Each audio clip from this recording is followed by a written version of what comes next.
For more than a year now, there's been relative peace in the oil-rich Niger Delta region. That's because the ceasefire negotiated by the Buhari administration paved the way for the return of social activities and the consistency recently experienced in crude oil production. But all that is being threatened right now. The announcement of the cancellation of a ceasefire by the Niger Delta Avengers may just change and probably take the country back to the dark days of pipeline vandalism, militancy and kidnapping. 16 years for the struggle of this Niger Delta. Before the ceasefire, the Avengers made several requests, some of which include the implementation of the report of the 2014 National Conference report, ownership of oil blocks in Nigeria to reflect 60% for the oil-producing people, and all oil-polluted lands in the Niger Delta.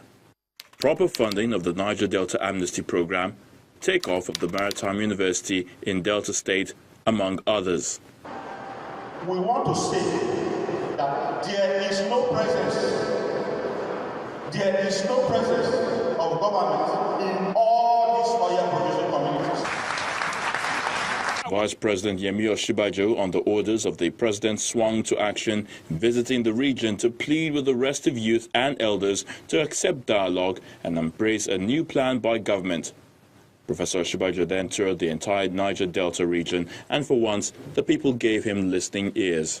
We are committed to making sure that the young men and women of the Niger Delta are properly engaged.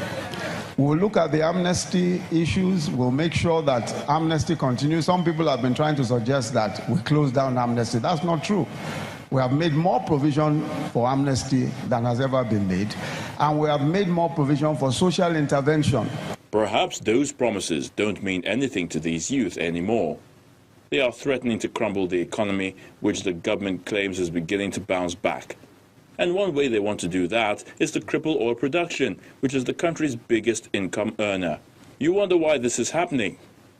They claim the federal government is working with a fraudulent group known as the Reformed Niger Delta Avengers, which is bent on helping the government to jeopardize efforts of the Niger Delta people to achieve economic, social and political freedom.